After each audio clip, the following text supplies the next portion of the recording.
ఈ మధ్యకాలంలో తక్కువ సమయంలో ఎక్కువ డబ్బు సంపాదించాలనే ఉద్దేశంతో అమాయకులను టార్గెట్ చేసుకొని మోసాలకు పాల్పడుతున్నారు కేటుగాళ్లు.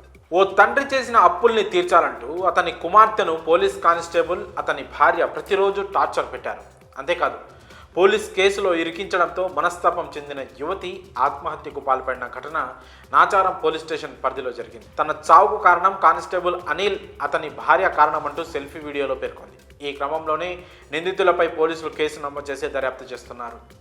పూర్తి వివరాల్లోకి వెళ్తే, నాచారంలోని బాపూజీ నగర్ సరస్వతి కాలనీకి చెందిన పులివర్తి దీప్తి హబ్సిగూడలోని ఇండియన్ ఇన్స్టిట్యూట్ ఆఫ్ కెమికల్ టెక్నాలజీలో ప్రాజెక్ట్ అసిస్టెంట్గా పనిచేస్తోంది. అదే ఐఐసిటిలో దీప్తి తండ్రి సంగీత్ రావు పనిచేసి పదవీ విరమణ పొందారు. ఐటీసీలో తెలిసిన వారు ఉన్నారని, కానిస్టేబుల్ అనిల్ భార్యకు ఉద్యోగం ఇప్పిస్తానని 2 ఏళ్ల క్రితం సంగీతారావు 15 లక్షల రూపాయలు తీసుకున్నారు.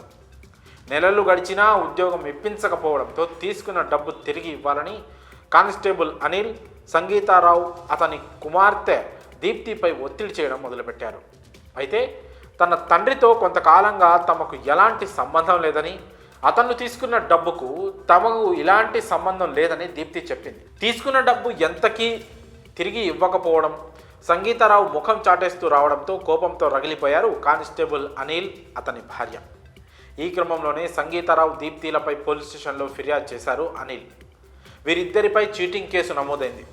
అనిల్, అతని భార్య అనిత కోర్టులో సివిల్ దావా కూడా వేశారు. దీంతో తీవ్ర మనస్తాపానికి గురైన దీప్తి బుధవారం తన చున్నీతో ఫ్యాన్కి ఉరేసుకొని ఆత్మహత్య చేసుకుంది.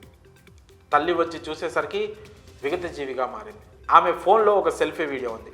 నేను అమాయకురాలిని, నా మరణానికి కారణం కానిస్టేబుల్ అనిల్, ఆయన భార్య అనిత, ఆమె తండ్రి సోమయ్య కారణమని ఆరోపించింది.